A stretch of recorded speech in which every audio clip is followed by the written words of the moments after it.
ఐదవ మాట మాట్లాడినటువంటి శ్రీమతి సునీత లూతప్పాల్ గారిని దేవుడు దీవించి ఆశీర్వదించను గాక.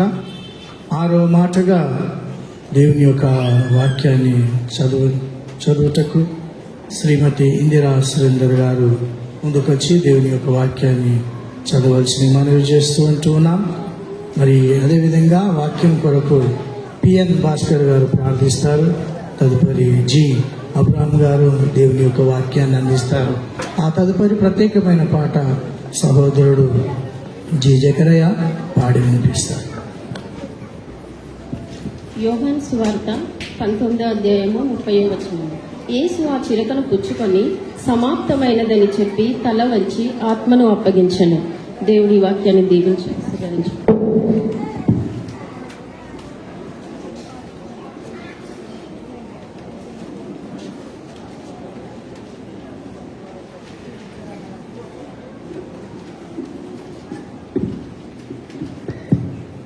ప్రార్థన. పరిశుద్ధ దేవాని స్తోత్రము, మహాకృపగల దేవాని స్తోత్రము. సృష్టి ఆరంభం నుండి నాయన, మరి మానవుడు నాయన నీ సన్నిధి నుంచి తొలగిపోయినప్పటి నుండి ఇంత మట్టుకు ఎంతో మంది ప్రవక్తలు వచ్చి నాయన నీ వాక్యంను బోధించి మరి భూలోకాన్ని రక్షించు నిమిత్తం ఎంతో మంది ప్రయాసపడ్డారు తండ్రి. నీ స్తోత్రము. అన్నీ సఫలము కాక విఫలమైపోయినాయి తండ్రి. నీ స్తోత్రము. మరి తుదకు నాయన నీవే నాయన మానవ రూపిగా వచ్చి నాయన శిలువ యొక్క బలియాగంలో నీ ప్రాణంను అర్పించి నాయన ఈ యొక్క కార్యక్రమము నాయన ఈ శిల్వ యాగంను భూలోకంలో చెదిరిపోయిన మానవుని రక్షించుకొరకు నాయన నీ యొక్క ప్రాణం నర్పించిన దేవాని స్తోత్రము నాయన. మరి నాయన శిల్వ పైన నీ యొక్క శిల్వ యాగంలో తండ్రి నీవు ఈ యొక్క బలియాగంను సమర్పించుచు నాయన గొర్రెపిల్లగా నాయన బలిపీఠం మీద బలి అవుచు నాయన శిల్వమరాను పైన నాయన నువ్వు పలికిన మాటల్లో నాయన ఇంత మట్టుకు నాయన ఆ 5 మాటలు పలకబడ్డాయి తండ్రి. నీ స్తోత్రం. 6వ మాటగా ఇదిగో నేను దప్పికొనుచున్నాను, నేను దాహం పుచ్చుకొని నాయన నీవు దాహం తీసుకొని నాయన చెరుకా పుచ్చుకొని నీ ప్రాణం నడిపించిన దేవాని స్తోత్రము నాయన. నువ్వు చిరుకా పుచ్చుకొని సమాప్తమైనది అని పలికిన దేవాని స్తోత్రం. ఇంత మట్టుకు నాయన మరి నాయన సేవకుడు చేయలేని పని నాయన ఈ యొక్క శిల్వ యాగంలో నువ్వు సంపూర్ణం చేసి ఈ లోకానికి నీవు రక్షణ అనుగ్రహించిన దేవా నీకే స్తోత్రములు చెల్లించుతున్నాము.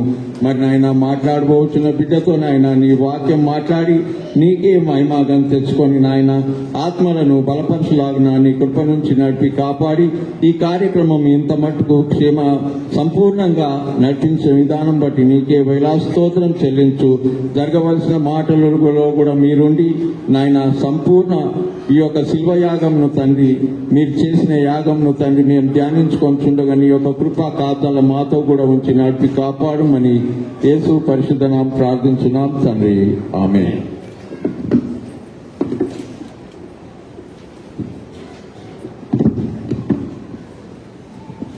దేవుని పరిశుద్ధ నామానికి వందనాలను తెలియజేస్తున్నాను. ఈ అవకాశం నాకు కలిగించిన అయ్య గారికి, కమిటీ మెంబర్స్ అందరికీ వందనాలు తెలియజేస్తున్నాను. ఈ 6వ మాటగా దేవుడు సమాప్తమైందని ఇక్కడ మనతో మాట్లాడుతున్నాడు కాబట్టి చిన్న మాట ప్రార్థన చేసి నేను ముందుకెళ్తాను. పరిశుద్ధమైన దేవ, ఆత్మదేవ, మా అందరితో మాట్లాడి మమ్మల్ని దర్శించమని యేసునామమున అడుగుచున్నాము తండ్రి. ఆమేన్. దేవుడు నిజముగా ఈ శిలువ ధ్యానములో 6వ మాట ఇట్ ఈస్ ఫినిష్డ్, ఇంగ్లీష్లో ఇట్ ఈస్ ఫినిష్డ్, తెలుగులో సమాప్తమైపోయిందని దేవుడు అక్కడ చెప్తూ ఉన్నాడు.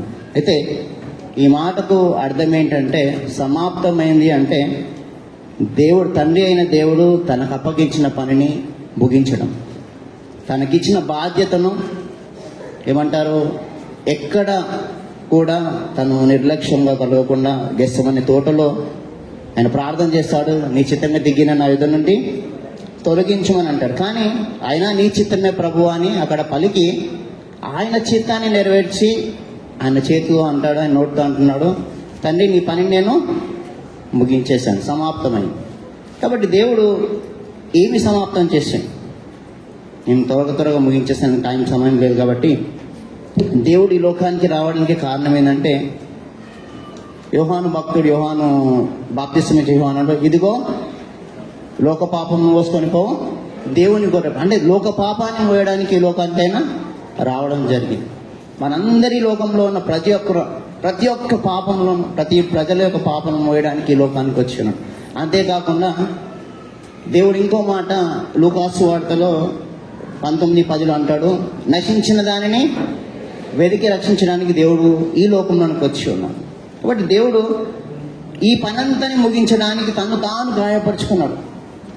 మనము సిలువలో ప్యాషన్ ఆఫ్ ది క్రైస్ట్ గారు మీరు చూసినట్టయితే ఆ గాయాలు పొందిని నాకు తెలిసి ఒక 20% గాయాలంటాయి. మనం చూసేటివన్నీ ఒక 20% గాయాలంట, కానీ 80% చాలా ఉన్నాయంట. కాబట్టి దేవుడు నిజంగా మనందరి పాపాలను తను తాను భరించుకొని రిక్తునిగా చేసుకొని తన పని ముగించి తండ్రి యొద్ద తనను తాను అప్పగించుకుంటున్నాడు. అయితే ఇంకో మాట ఏంటంటే దేవుడు ఇక్కడ ఫిలిప్పీలకు రాసిన పత్రికలో ఒక మాట ఉంటుంది, తను తాను విధేయుడుగా, అంటే ఉన్నతమైన స్థితిని వదిలివేసి మరణానికి, శిలువ మరణానికి అప్పగించుకున్నాడు. కాబట్టి దేవుడు ఇక్కడ తన జీవితంలో నిజముగా మానవుడుగా బ్రతికాడు, దేవుడిగా బ్రతికాడు. కానీ మానవుడుగా కూడా కొన్ని విషయాల్లో తను అంటే ఆత్మ దేవుడు సహాయం చేస్తూ కూడా దేవుడు కొన్నిసార్లు తండ్రిని అడుగుతున్న ఈ గిన్నెను ఆయన తొలగించు అన్నప్పటికీ కూడా దేవుని చిత్తం నెరవేర్చడానికి తను తాను అప్పగించుకున్నాడు. అయితే దేవుడు ఈ మాట ద్వారాతో మనతో మాట్లాడే అంశం ఏంటంటే, దేవుడు ఆల్రెడీ 2500 సంవత్సరాల క్రితం ఈ పని చేసేసాడు. ఇప్పుడు కాదు చేసింది, ఇది ఎప్పుడో జరిగిపోయింది. కానీ దేవుడు ఈరోజు సంఘముతో ఉన్న ప్రజలతో మాట్లాడేది అంటే, మనకు అప్పగించిన పనిని మనము ముగించడానికి సిద్ధంగా ఉన్నాము. మనకు అప్పగించిన పనిని మనం ముగించడానికి సిద్ధంగా ఉన్నాము. దేవుడు తన పనిని ముగించి ఎక్కడున్నాడు? ఇప్పుడు ఎక్కడున్నాడు చెప్పాలి దయచేసి. తండ్రి కుడిపార్శ్వం. అపోస్తల కార్యములలో స్టెఫెన్ అనే అతను రాళ్ళతో కొట్టి చంపుతున్నప్పుడు ఒక దర్శనం చూశాడు. తను చనిపోయినప్పుడు ఏం దర్శనం చూశాడు? దేవుని కుమారుడు ఎక్కడ కూర్చున్నాడు? తండ్రి కుడిపార్శ్వం. అదే రీతిగా మనకు అప్పగించిన పనిని మనం ముగించి దేవుని సన్నిధిలో నిలబడ్డట్టయితే మనం కూడా ఎక్కడ కూర్చుంటాము? తండ్రి దగ్గర. కాబట్టి మనం తండ్రి దగ్గర కూర్చోవాలి అంటే మనం ఆయన పర్పస్ని ఫుల్ఫిల్ చేయాలి, ఆయన ఉద్దేశాన్ని, ఆయన చిత్తాన్ని నెరవేర్చాలి. ఊరికే నేను పరలోక రాజ్యం వెళ్ళడానికి అవకాశం లేదండి.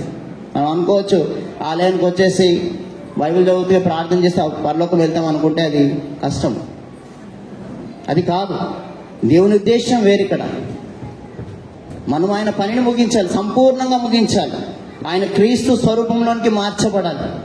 క్రీస్తు స్వరూపంలోనికి మార్చబడకపోతే ఆయన పనిని మనము చేయలేము. క్రీస్తు స్వరూపం మనలో కనిపించాలి. క్రీస్తు స్వరూపం కనబడినంత వరకు మనం ఈ లోకస్తులుగానే ఉంటాం. అందుకే రోమీయులకు రాసిన పత్రిక 8వ అధ్యాయంలో అంటాడు, నా ఆత్మ లేనివాడు నా వాడు కాదు. ఆత్మ శరీరానికి ఆత్మకు డిఫరెన్స్ ఉంది, చాలా వ్యత్యాసం ఉంది. కాబట్టి దేవుడు ఇక్కడ ఆత్మపూర్ణంగా ఏమంటున్నాడు? నా పనిని నేను ముగించేశాను దేవా అని అంటున్నాడు. ఈరోజు మన ఒక ప్రశ్న ఇస్తున్నాడు, మనం ఎంత వారికి ఆయన పనిని ముగించడానికి సిద్ధంగా ఉన్నాం? పరలోక రాజ్యం వెళ్ళాలని అందరికీ ఇష్టం, ఆయనతో ఉండాలని ఇష్టం, ఆయనతో గడపాలని ఇష్టం. కానీ ఆయన పర్పస్ని మనం ఫుల్ఫిల్ చేస్తున్నామా? ఈరోజు ఆయన చిత్తాన్ని నెరవేరుస్తున్నాము. ఆయన చిత్తాన్ని నెరవేర్చలేని స్థితిలో మనం ఉంటే పరలోక రాజ్యం మనకు దక్కదు. నేను చిన్న క్లోజ్ చేసేసి కొంతగా క్లోజ్ ఎందుకంటే నేను చాలా రిఫరెన్స్ చెప్పలేకున్నా. కాబట్టి దేవుడు కొన్ని మాటలు మనకిచ్చిన పరుగు పందెములో మనం పరిగెత్తుతూ ఉన్నాం. పరుగు పందెములు ఎందుకు పరిగెత్తుతారు? బహుమానం పొందడానికి. ఆ బహుమానాన్ని పొందడానికి మనము మన కుటుంబాన్ని సిద్ధపరుస్తున్నాం. ఈరోజు దేవుడు మాట్లాడుతున్నాడు.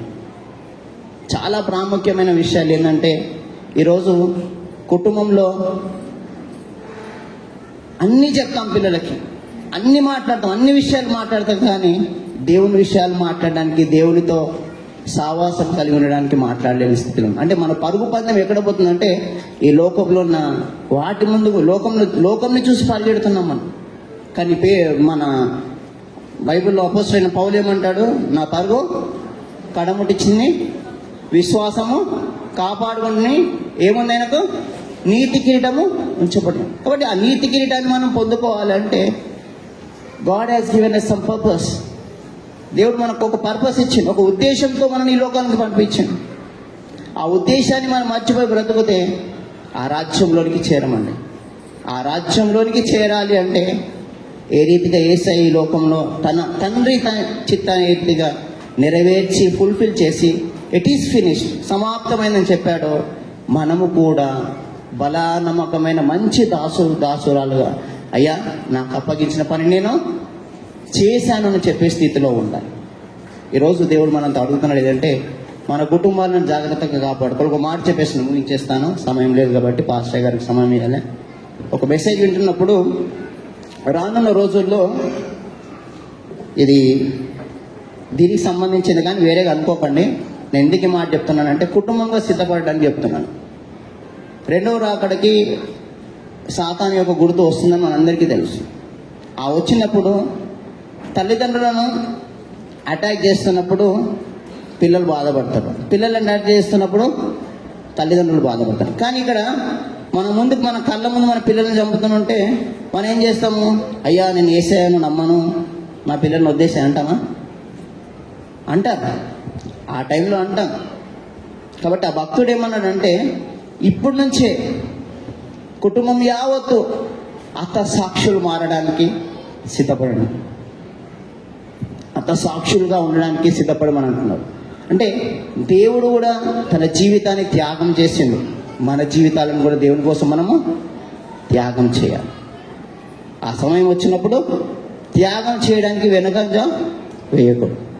అప్పుడే దేవుని యొక్క చిత్తాన్ని మనం నెరవేర్చగలుగుతాం. నిజంగా దేవుడు మన కోసము ఈ లోకానికి వచ్చిండు, ఆ పర్పస్ మర్చిపోదు, ఆ ఉద్దేశం మర్చిపోదు. చాలామంది నిర్లక్ష్యంగా మనం ఉంటున్నాం, చాలామంది నిర్లక్ష్యం. నిజంగా దేవుని ఉద్దేశంలో వేరు, మానవుల ఉద్దేశంలో వేరు. కానీ మనం మానవుల ఉద్దేశంతో బ్రతకకండి దయచేసి. చివరి దినాల్లో ఉంటున్నాము, చివరి గడియల్లో ఉంటున్నాము. ఎప్పుడు ఏం జరుగుతుందో మనకు తెలియదు. కాబట్టి సిద్ధపడి ఉందాం. దేవుడు ఇచ్చిన ఉద్దేశంను, దేవుని చిత్తంను నెరవేర్చే సంఘంగా, కుటుంబాలుగా, విశ్వాసులుగా బ్రతుకుదాం. ఆయన చిత్తాన్ని నెరవేర్చే బిడ్డలుగా నిలబడదాం. ఈ లోకంలో ఏది తీసుకెళ్ళమండి, ఏది శాశ్వతం కాదు. మన పరలోకంలో వెళ్ళాలంటే ఆయన చిత్తం నెరవేర్చిన బిడ్డలుగా మనం నిలబడలేము. ఆయన ముందు నిలబడ్డప్పుడు బలానమ్మకమైన మంచి దాసుని పేరుతో వెళ్దాం. అప్పుడే ఆయన యొక్క చిత్తమును నెరవేర్చిన వారుగా మనం ఉంటాం. కాబట్టి ఈ మాటలు దీవించి ఆశీర్వదించుగాక. Thank you.